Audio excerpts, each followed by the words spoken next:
أعمالنا من يهد الله فلا مضل له ومن يضلل فلا هادي له ونشهد أن لا إله إلا الله وحده لا شريك له ونشهد أن سيدنا وحبيبنا ومولانا محمدا عبده ورسوله الذي أرسله بالحق بشيرا ونذيرا وداعيا إلى الله بإذنه وسراجا وقمرا منيرا فقد قال الله تعالى في كلامه المجيد وفي فرقانه الحميد زبان خلا مشهد قرن أعوذ بالله من الشيطان بسم الله الرحمن كنتم خير أمة أخرجت للناس تأمرون بالمعروف وتنهون عن المنكر وتؤمنون بالله وقال تعالى إن الله وملائكته يصلون على النبي يا أيها الذين آمنوا صلوا عليه وسلموا تسليما اللهم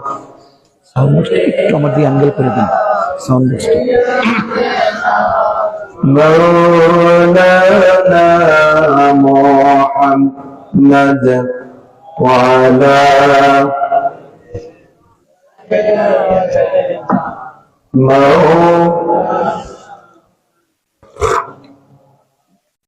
আরবের বুকে মক্কার পরে আমিনার যেথায় ঘর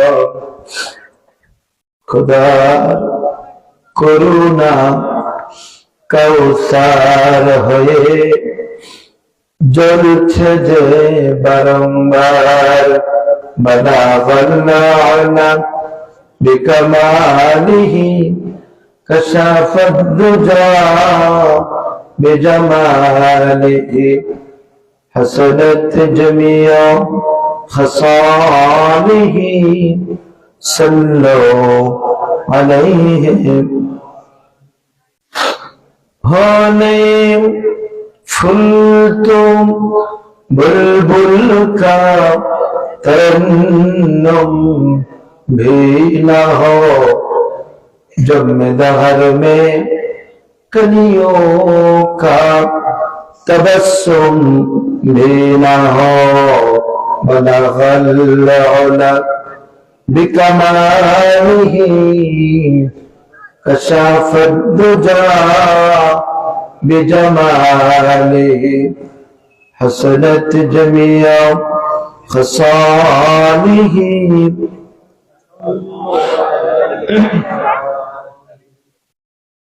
सुब्हानल्लाह वल्हम्दुलिल्लाह ला इलाहा इल्लल्लाह सुब्हान अल्लाह আমার সাথে পড়ুন সুবহান আল্লাহ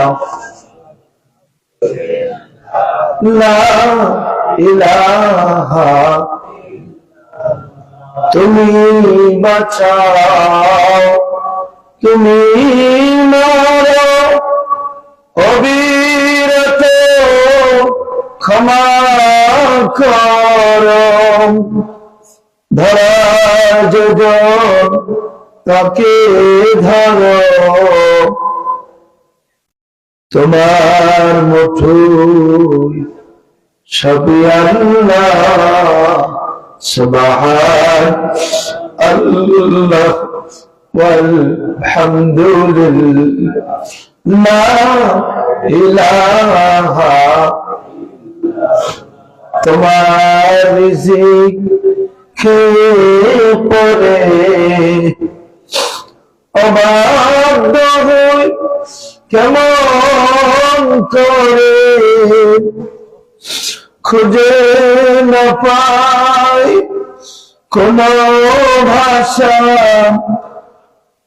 শুকর গুজার করার আল্লাহ। সুবহান আল্লাহ। নারী পথে আমার জীবন কবুল করো ওগো আল্লাহ। সুবহান আল্লাহ ওয়ালহামদুলিল্লাহ, লা ইলাহা। সুবহান আল্লাহ। জোরে জোরে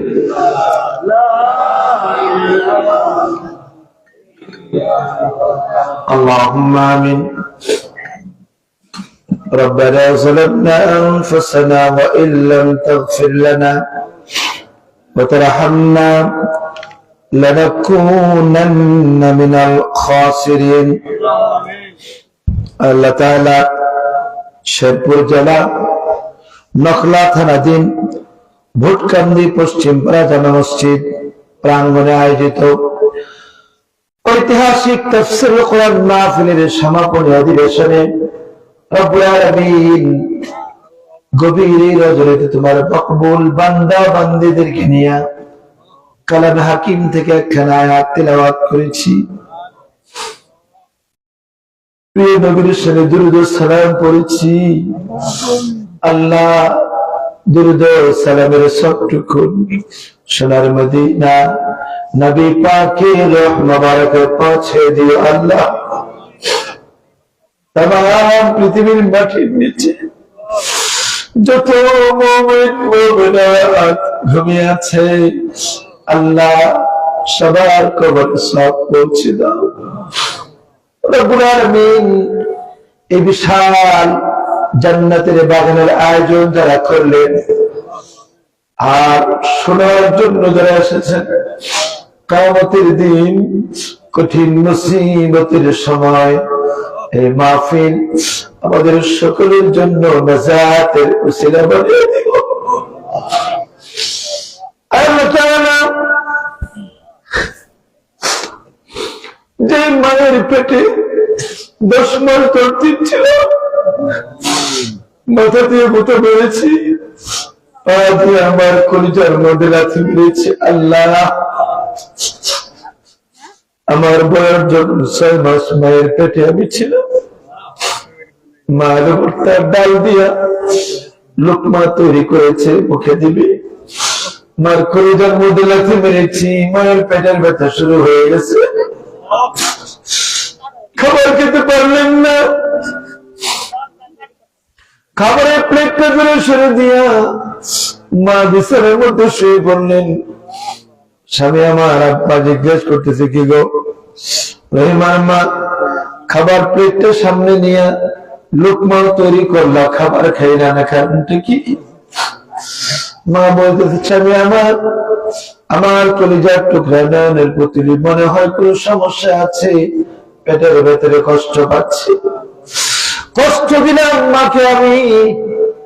10 মাস পূর্ণ হয়ে গেল, মার কলিজা লাথি মেরে দুনিয়ায় চলে আসলাম, মা জিহাদের ময়দানের মতো রক্তাক্ত হয়ে গেলেন। আল্লাহ এই মা যারা দুনিয়া থেকে বিদায় হয়ে গেছে, কবরগুলোকে জান্নাতের টুকরা বানিয়ে দাও। আমার মতো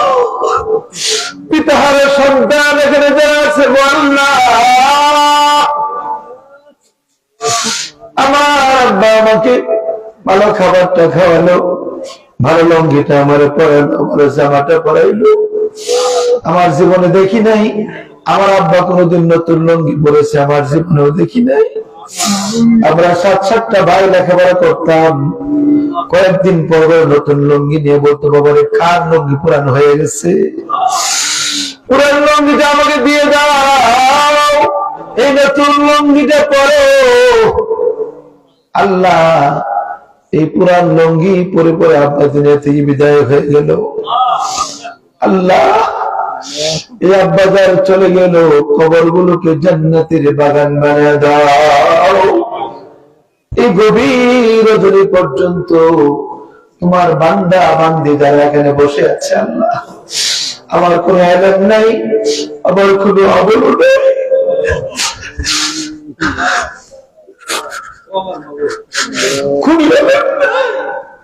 কোন আমল নাই আল্লাহ। তারপরেও প্রায় প্রতি রাত হাজার হাজার মুসলমানদের সামনে বসে দাও আল্লাহ। এই আলমহীন ছেলেটাকে হাজার হাজার মুসলমানদের সামনে রাত 12টা-1টায় বসে দাও আল্লাহ। আজকে বসলাম, এই নকলার মুসলমানেরা উপকার যেন পায়, আমি নিজে যেন উপকৃত হই, এমন কিছু কথা আল্লাহ আমার জবাব দিয়ে তুমি বের করে দিও। या रब करम तू अगर करे और बाते ज़बा को जो दिल पर असर करे, रब्बना तक़ब्बल मिन्ना इन्नका अंतस समीउल अलीम वतुब अलैना इन्नका अंतत तव्वाबुर रहीम। सुब्हान रब्बिका रब्बिल इज़्ज़ति अम्मा यसिफून وسلام على المرسلين والحمد لله رب العالمين।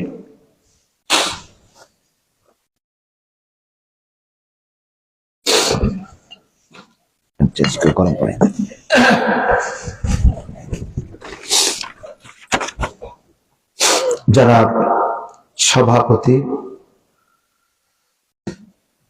মাওলানা নুরুল হক সাহেব, এমএ ডবল টাইটেল, সাবেক প্রধান শিক্ষক, চন্দ্রকোনা বালিকা উচ্চ বিদ্যালয়, দামাত বারকাতুহুল আলিয়া, সম্মানিত সহসভাপতি জনাব ডাক্তার এম.এ. Taleb, chairman, imperial ideal school and college, Dhaka. আজকের এই প্রোগ্রামের মধ্যমণি, সম্মানিত প্রধান অতিথি, এই এলাকার কলেজার টুকরা, নয়নের পুতুলি, কলেজার টুকরা সন্তান, কৃতি সন্তান, বাংলাদেশ সুপ্রিম কোর্টের সম্মানিত ডেপুটি অ্যাটর্নি জেনারেল জনাব ব্যারিস্টার জিসান হায়দার সাহেব, আমরা ওনার দীর্ঘ হায়াত কামনা করছি। আপনারা বলুন আমিন। সম্মানিত অতিথিবৃন্দ, বিশেষ অতিথিবৃন্দ, আমন্ত্রিত অতিথিবৃন্দ, একটু আগে আলোচনা করেছেন আমার বন্ধু হযরতুল আল্লাহ মাওলানা রেজাউল করিম আনসারী সাহেব, এর আগে আলোচনা করেছেন হযরতুল আল্লাহ মাওলানা আবু বকর সিদ্দিক, মাওলানা মাহবুব আলম নয়ন সাহেব, হযরত মাওলানা আব্দুল আজিজ ফয়জি সাহেব সহ যারা আলোচনা করেছেন, আল্লাহ তাআলা সবার আলোচনাকে কবুল করুন। আমরা জোরে বলি আমিন। সম্মানিত উলামায়ে কেরাম, মঞ্চে উপবিষ্ট সম্মানিত আইম্মায়ে মাসাজিদ, সামনে উপবিষ্ট এলাকার গণ্যমান্য ব্যক্তিবর্গ, আমার পিতৃতুল্য মুরব্বিয়ানে কেরাম, ইসলামের নরসার্দুল নওজোয়ান যুবক ভাইয়েরা, ইসলামের সৌন্দর্য আমার পর্দানসীন অবলা সরলা মা এবং বোনেরা, আমার হৃদয় নিংড়ানো ভালোবাসা মিশ্রিত সালাম, আসসালামু আলাইকুম ওয়া রাহমাতুল্লাহি তাআলা ওয়া বারাকাতুহু। আমার সালামের জবাব পেছনের ভাইয়েরা দেন নাই, আমি আবারও দিচ্ছি সালাম, আসসালামু আলাইকুম ওয়া রাহমাতুল্লাহ। জানি আপনাদের ক্লান্তি হয়ে পড়েছে, আমি বুঝতে পারছি আপনাদের কষ্ট হচ্ছে, কখন বিদায় নেবেন এই চিন্তায় মশগুল আপনারা আছেন। হুজুর কখন ছাড়বেন, আমরা চলে যাব, ঘুমাবো, ফজরের নামাজ পড়বো, তারপরে হাল চাষে আমার জমিতে আমরা চষে বেড়াবো। সেজন্য আমরা জানি আপনারা অপেক্ষায় আছেন। তাহলে আমি এখন মনাজাত করে দেই, মনাজাত করে দিব আমি। কারণ আমি একটি ছোট্ট গল্প দিয়ে শুরু করতে চাই আলোচনা। গ্রামের এক যুবক বিয়ে করেছে, 9 বছর হলো। যুবক ভাইরা যারা আছেন আপনারা ভেতরে আসুন। জান্নাতের বাগানে এসেছেন যারা, কথা বলা যাবে না, সলিমুদ্দিন কথা বলা যাবে না। জান্নাতের বাগানে যারা এখনো আসেন নাই চলে আসুন, একটু কোরআনে খাদেম। আমি সাধারণ এই গল্প গুজব করার মানুষ নই, আমি একজন পিএইচডি হোল্ডার। আমি এসে গর্বিত হয়েছি, এলাকার অনেক সন্তানেরা ব্যারিস্টার, সুপ্রিম কোর্টের ব্যারিস্টার, বলি আলহামদুলিল্লাহ। এই মহল্লা জ্ঞানী গুণীতে ভরপুর, এখানে কিছু জ্ঞান গর্ব কথা বলবো, যারা অনুধাবন করার লোক এখানে আছে, বলি আলহামদুলিল্লাহ। আমি কোরআনের ছাত্র, ঢাকা বিশ্ববিদ্যালয়ে কোরআনের উপরে পিএইচডি করেছি। আমি পিএইচডি মানে ডক্টর অফ ফিলোসফি, বেশি না, একটা লাইনের উপরে পিএইচডি করেছি। কোরআনের একটা লাইন, মাত্র এক লাইন, 8 বছর পড়াশোনা করে 1000 পৃষ্ঠা সম্বলিত একটি কিতাব আমি লিখেছি, আলহামদুলিল্লাহ। প্রিয় ভাইরা, সেজন্য এই ছোট্ট একটা গল্প বলে আমার আলোচনা শুরু করতে চাই। এক যুবক ছেলে বিয়ে করেছেন, 9 বছর হলো। আল্লাহ পাক কোন সন্তান তাকে দিচ্ছে না। বহু দরবারে গিয়েছেন, আক্রোশের দরবারে গরু নিয়ে গেছে কয়েকবার, মহিষ নিয়ে গেছে কয়েকবার, ছাগল নিয়ে গেছে কতবার, দেওয়ানবাগের দরবারে মারাত্মক প্রাণী নিয়ে গেছে, কুতুববাগের দরবারে গেছে। তারপরে আপনাদের আশেপাশে কত দরবার আছে না ভাই, বিভিন্ন সব দরবারে গেছে। কোন দরবার থেকে আর সন্তান মিলে নেই। শাহজালাল ইয়ামানির দরবারে গেছে, চট্টগ্রাম গেছে, শাহালের মাজারে গেছে, কোন দরবার থেকে আর কিছু মিল না। শেষ পর্যন্ত ইমাম সাহেবের কাছে আসছে, বলল হুজুর আপনার ছেলে মেয়ে কয়জন? আলহামদুলিল্লাহ 5 জন। বিয়ে গেছেন কয় বছর? 6 বছর। 6 বছরে আলহামদুলিল্লাহ কয়জন ছেলে মেয়ে? আল্লাহ সব ছেলে মেয়ে আপনাদেরকে দেয়। যুবকেরা কয়টা? 12টা যখন বেঁধে যাবে, সবাই যখন ঘুমিয়ে যাবে, মিটি মিটি আলোতে ওযু করবেন, যায় নামাজ বিছায়া 2 রাকাত নফল নামাজের নিয়ত করবেন। কয় রাকাত? যত সূরা আপনার জানাশোনা আছে, ছোট এবং বড়, প্রথম রাকাতে অর্ধেকটি পড়বেন, দ্বিতীয় রাকাতে অর্ধেক পড়বেন। সুবহান রাব্বিল আযীম 3 বার না, 7 বার না, যতবার পড়তে পারেন বেজুর সংখ্যায় পড়বেন। সিজদায় যায়া সুবহান রাব্বিল আলা 3 বার, 7 বার, 11 বার, 13 বার বেজুর সংখ্যায় বলবেন। বলে এই জবানটা বন্ধ করবেন, মনে মনে মনের চাওয়া এবং পাওয়া আল্লাহ দরবারে বলবেন। মনে মনে কথা বলা যায় না? কথা বলেন, যায় কি যায় না? মনে মনে কথা বলা যায় না? যায়। আচ্ছা, মনে মনে কথা বললে কি আমার আল্লাহ বুঝতে পারবেন? পারবেন না? আল্লাহু আ'লামু বিযাতিস, অন্তর সম্পর্কে সব থেকে বেশি ভালো জানেন কে? প্রিয় ভাইরা আমার, তারপরে হুজুর বললেন আপনি সিজদায় যায়া আল্লাহকে বলবেন, আল্লাহ কত মানুষের সন্তান নষ্ট করে ফেলে, কত মানুষ সন্তান মেরে ফেলতেছে, পরিবার পরিকল্পনা করে সন্তানের ভ্রূণ নষ্ট করে দিচ্ছে। আল্লাহ তোমার কাছে ভিক্ষা চাই, কত দরবারে গেলাম, কোন দরবার সন্তান দিতে পারে নাই। আমি জানি তোমার দরবার খালি হাতে আর ফিরবো না। উনি সেই দোয়া করে এসে স্বামী স্ত্রীর সঙ্গে মিলিত হয়েছেন। 2 মাস পরে এসে বলছে, হুজুর কি বলছে? হুজুর আলহামদুলিল্লাহ, আপনার দেওয়া পদ্ধতি অনুযায়ী কাজ করেছি, আল্লাহ পাক আমার স্ত্রীকে প্রেগন্যান্ট করেছেন। আলহামদুলিল্লাহ বলেন। তো 10 মাস পূর্ণ হওয়ার পরে বলছে, হুজুর আমাকে আল্লাহ পাক একটা সন্তান দিয়েছে, বলুন তো আমার সন্তানের নামটা কি রাখতে পারি? তো হুজুরের সুন্দর একটা নাম বাতলে দিছি। গ্রামে কিছু লোক থাকে না, একটু হাসি ঠাট্টা করে, মনের মধ্যে অনেক উজ্জ্বল হাসি থাকে। উনি বলে, কে শোন কলিমুদ্দিন, শোন, তোর ছেলের নাম রাখবি অয়না। কি নাম রাখবি? হয় না। 9 বছর পরে 10 বছর পরে সন্তান যখন আল্লাহ পাক দিল, সুতরাং নাম রাখ হয় না। কি নাম? 1 বছর যেতে না যেতেই আল্লাহ পাক আরেকটা সন্তান দিয়েছে। এবার ওনার কাছে গেছে, ভাই এখন কি নাম রাখবো? ওর নাম রাখ ময়না। কি নাম?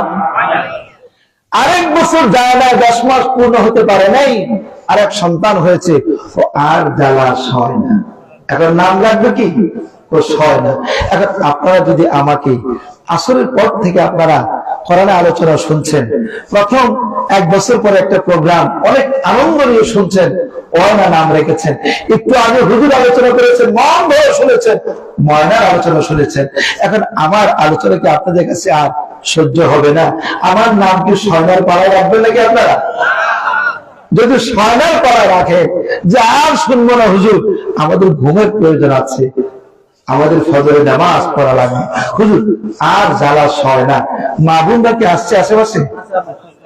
আছে, মা বোনেরা আছে? ও মা, আপনাকে বলি, আপনারা বলুন, আপনারা যদি বলেন হুজুর আসলেই সহ্য হচ্ছে না, প্রচন্ড কনকনে ঠান্ডা, এই ঠান্ডার মধ্যে আমরা আর আপনার আলোচনা শুনতে চাই না, আপনাকে আমরা নাম রাখলাম সয়না, কিন্তু সয়নার পাড়ায় রেখে দেন না, আমিও আর আলোচনা করতে চাই না। আপনাদের সয়না আমিও চাই না। এবার আসুন, মাঝখান থেকে 5 জন ভাই বলুন, আমি কি আলোচনা করব? হাত উঁচু করে বলুন, আলোচনা করব? আলোচনা চলবে? বলে আমি হাত নামান। রে ভাইরা, আসুন আমরা গতানুগতিক পদ্ধতিতে আল্লাহর প্রশংসা করে নিই। তিনি কে? সেই মহান রব, যিনি আপনাকে বাছাই করে, আল্লাহ জান্নাতের টুকরা আসার তৌফিক দিয়েছেন। কে তিনি? আমার আল্লাহ। শাহাদাত আঙ্গুল উঁচু করে বলুন, কে সেই মহান রব? কে? হয় নাই? আরো জোরে বলুন, কে? আরো জোরে বলুন, কে? শাহাদাত আঙ্গুল নাচিয়ে বলুন, কে? হাত নামান। ভাগ্যের চাকা পরিবর্তন করে দিবেন আমার আল্লাহ। আজকে একটি আয়াত তিলাওয়াত করেছি আমি। এই তিলাওয়াত কিন্তু আয়াতের ওয়াজ করতে চাই না, একটু তাফসীর করতে চাই। আমার বাম পাশে আলেম বসে আছেন, ডান পাশে আলেম বসে আছেন, সামনে অনেক ওলামায়ে কেরাম আছেন, আর শিক্ষিত মহল চতুর্দিকে ভরপুর হয়ে আছে। একটু করে আমি তাফসীর করতে চাই। রাজি আছেন আপনারা? ওয়াজ আর আওয়াজ করে কোনো লাভ নেই। এই মাহফিল বছরে একবার হয়, বুঝলো? ঠিক না? আর মাত্র ঘন্টাখানেক সময়, এই বিরাট আয়োজন আমার ভাই তারেক ভাই আমাকে কত কষ্ট করে ডেটটা ম্যানেজ করেছেন, আমাকে পাগল করে ফেলেছেন। হুজুর একটা ডেট দিতে হবে আপনাকে, আমার এলাকায় আপনাকে দিতেই চাই। আরেক ভাই যে পত্রিকা চাকরি করেন, কি নাম ভাই? আব্দুল হান্নান ভাই, দুই এসেছে আমার মসজিদে। প্রিয় ভাইরা আমার, তো আমি একটু তাফসীর এই জন্য করতে চাই যে পৃথিবীর অনেক তন্ত্র মন্ত্র আমরা দেখেছি, অনেক গল্প গুজব আমরা শুনেছি, আমাদের ভাগ্যের চাকা পরিবর্তন হয় নাই। হয়েছে? বলেন হয়েছে? বাংলাদেশে যেই পরিমাণ ওয়াজ হয়, যেই পরিমাণ আওয়াজ হয়, যদি কোরআনের আওয়াজ বুলন্দ হতো, যদি কোরআনের তাফসীর করা হতো, সত্যিকারের কথাগুলো বলা হতো, এই মুসলমানদের ঈমান আকীদা মজবুত হয়ে যেত। ঠিক না? মুসলমানরা বারবার প্রতারিত হতো না। নেড়া মাথা, মুরব্বীদের কথা, নেড়া মাথা বেলতলায় কয়বার যায়? আমরা তো বারবার যাচ্ছি। স্বাধীনতার পর থেকে 53 বছর ধরে আমরা আমাদের ভাগ্যের চাকা পরিবর্তন করতে পারছি না। আমরা বারবার বেলতলায় যাচ্ছি, নেড়া মাথা আশা খাচ্ছি, আমরা ধোঁকাবাজির শিকার হচ্ছি, প্রতারণার শিকার হচ্ছি আমরা। ঠিক কিনা বলো? না, তাফসীর শোনানো যাবে না। তাফসীর হলো রিফ্লেকশন আসা লাগবে। আমার কণ্ঠের আওয়াজের সঙ্গে আপনাদের আওয়াজ বুলন্দ হওয়া লাগবে, এর নাম হলো তাফসীর। আর আমি একলা একলা ওয়াজ করলাম, কানে আওয়াজ দিয়ে চিৎকার মারলাম, আপনারা কিন্তু শুনলেন, হাও বললেন না, নাও বললেন না, মরা মানুষের মধ্যে বসে থাকলেন, এর নাম ওয়াজ হবে, তাফসীর হবে না। ফাইজা তুলিয়াত আলাইহিম আয়াতুহু যাদাতহুম ঈমানা। সুবহানাল্লাহ বলেন। কোরআনে তাফসীর করা হবে, কোরআনে আলোচনা করা হবে, ঈমান বৃদ্ধি পাবে না। এটা কোরআনে আলোচনা হয় না, এটা জায়গার হতে পারে, সারিগার হতে পারে। ঈমানের ভুল ভাঙতে হবে, আমাদের ভুল কোথায় এটা ভাঙতে হবে, ঠিক কিনা বলো? সুতরাং যুবকদেরকে বলতে চাই, বৃদ্ধ মানুষ যারা আছেন, বুড়া মানুষ, হেরা জান্নাতেও যাবে না, হেরা সুবহানাল্লাহ বলবে না, আলহামদুলিল্লাহ বলবে না। রাসূল বলছে বুড়ারা জান্নাতে যাবে না, ঠিক কিনা? সুতরাং বুড়া মানুষ যারা, হেরা সুবহানাল্লাহ না বলুক, আমাদের কোনো আপত্তি নাই। তরুণ এবং যুবক তোমরা যারা আছো, চিৎকার করে আওয়াজ দিতে হবে, ইসলামের আওয়াজ বুলন্দ হবে, আল্লাহ তোমার সিনার আওয়াজটা বুলন্দ করে দিবেন, ঠিক কিনা? মাশাআল্লাহ, এইটা হলো আওয়াজ। এই আওয়াজ আমাকে জান্নাতের ঠিকানায় পৌঁছে দেবে। বিশ্বাস হয় নাই? শোনো, হাদিস থেকে বলছি। আবু দাউদ শরীফ একটি হাদিসের কিতাব, সিয়াসতের অন্যতম কিতাব হলো আবু দাউদ শরীফ। আবু দাউদ শরীফ এসেছে, আন আলী রাদিয়াল্লাহু তাআলা قال قال رسول الله صلى الله عليه وسلم مجالس العلم هي روضة من رياض الجنة। সুবহানাল্লাহ, আল্লাহ নবী বলেছেন, রাসূলুল্লাহর প্রিয়তম সাহাবী হযরত আলী হতে বর্ণনা হয়েছে হাদিস, আল্লাহ নবী বলেছেন, যেখানে কোরআনের আলোচনা করা হয়, যেখানে আল্লাহর দ্বীনের কথাবার্তা বলা হয়, যেখানে বিশ্বনবীর জীবনে আলোচনা করা হয়, সেই জায়গাটা ফসলের মাঠ যদি হয়ে থাকে, ওই জায়গাটা আল্লাহ জান্নাতের টুকরায় পরিণত হয়ে যায়। সুতরাং আপনারা বসে আছেন কোথায়? আল্লাহ জান্নাতের টুকরায়। সুবহানাল্লাহ। ভাইরা আমার, আমরা আল্লাহর শুকর আদায় করে নিই, কারণ তিনি আমাদেরকে বাছাই করে এনেছেন কোরআন শোনার জন্য। তবে এই কোরআন শুনবে, এই কোরআন সবাই শুনবে, হিদায়াত কি সবার ভাগ্যে নসিব হবে? নসিব হবে? আবু জাহেলরা শুনে নাই কোরআন, আবু লাহাবরা শুনে নাই, উতবা সাহেবরা কি শুনে নাই? তারা আপনি আর কতটুকু শুনছেন? তারা আরো অনেক বেশি শুনেছে। হাদিসটা বলবো? বলবো? হাদিসটা বলবো? বাচ্চারা বলো না কেন? তোমরা চিৎকার করে বলবে, হুজুর বলো, আমরা শুনতে চাই। আমরা গল্পগুজব করবো না, শুধু হাদিস আর কোরআন। আলহামদুলিল্লাহ। প্রিয় ভাইরা আমার, নবীজি মুহাম্মদ সাল্লাল্লাহু আলাইহি ওয়াসাল্লামের দাওয়াত যখন তিনি দিলেন, তখন বাতিল যারা, ইসলামের দুশমন যারা, আমাদের সমাজে ইসলাম পছন্দ করে না, আলেম ওলামা পছন্দ করে না, এমন মুসলমান নাই? হুজুর দেখলেই গায়ে জ্বালা পোড়া উঠে দেয়, এমন মুসলমান নাই? আলেম দেখলে সহ্য করতে পারে না, যারা ইসলামের দুশমন, আলেমদেরকে বরদাস্ত যারা করতে পারে না, ওরা মারা গেলে ইমাম সাহেবকে বলবো, ওদের জানাজা পড়াতে যাবেন না, ঠিক না বলুন? ওদের জানাজা পড়াবেন না, ওরা মুসলমান নয়। আলেমদেরকে দেখা ভালোবাসে না, আলেমদের দেখলেই তাদের শরীর চুলকা, এমন মুসলমান আপনাদের সমাজেও আছে, আছে না ভাই? কিন্তু কোরআন শুনতে ভালো পায়। রাসূলুল্লাহর যুগে এমন মুনাফিক অনেকে ছিল। আল্লাহ রাসূল নামাজ পড়াচ্ছেন, রাসূলুল্লাহর পেছনে নামাজ পড়েছে, এমন মুনাফিক ছিল না হুজুর? এমন মুনাফিক ছিল। তো তারা একদিন আবু জেহেল, আবু লাহাব, উতবা সাহেবা সবাই আল্লাহ নবীর কণ্ঠে কোরআন শুনতে কাবার চতুর্পাশে দাঁড়ায় দাঁড়ায়, রাত 12টা যখন বেজে যায়, তখন কোরআন শুনতে তারা চলে যায়। মাগুনদেরকে বলবো, একটু ভালো করে শুনুন।